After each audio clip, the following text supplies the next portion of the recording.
Uh, through the years, you guys had so many good teams and so much continuity during those championship years. Yeah.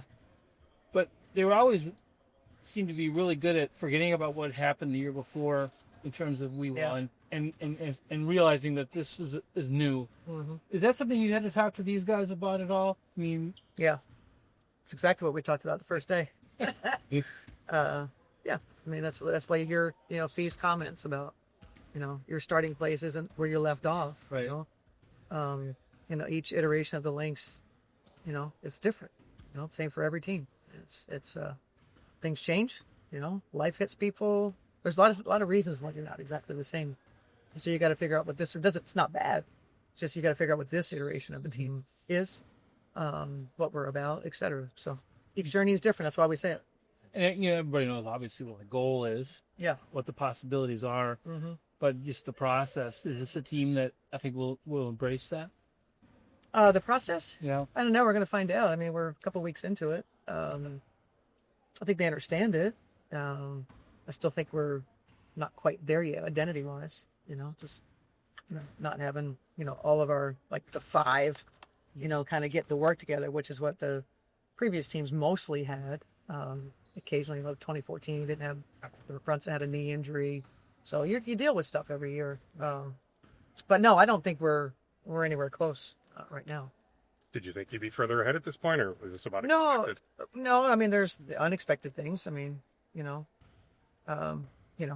learn things right before the season starts that wasn't part of the plan. That's all part of it, though. That's all the ebbs and flows of managing people and all that good stuff. So, I think in terms of, I feel like we're further along. I think I said this the other night. We're further along offensively, right? Because we know our identity. We haven't changed a whole lot. With some of the newer players that we have, so like defensively, we're still kind of trying to find our way.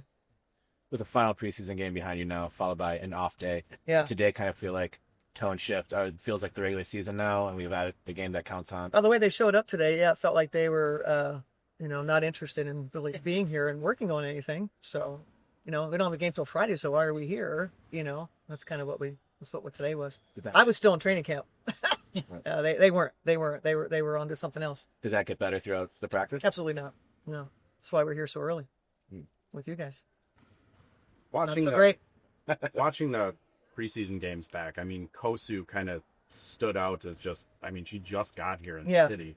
And it seems like she's already getting kind of the hang of where she's supposed to be, rotations. What has your assessment been on her? And just, are you surprised by how fast she's been able to kind of jump in? I mean, for a young player, yeah.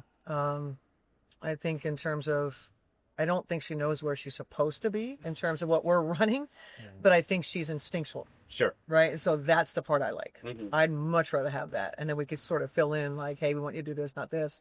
But no, I think, jumps off the page. I think like the first day of like just knowing where she should be instinctually, making the easy plays. I think she does that well.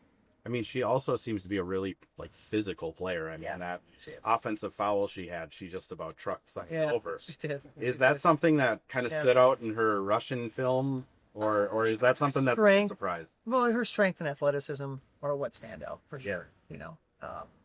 Sometimes when you watch video, it's not, doesn't do it justice, if you will. But so when you see it on video, then it's real. And so like the first day, her first shoot around, she did a couple of things where the whole team, there were audible gasps, of like, Jesus, so, so she's gifted.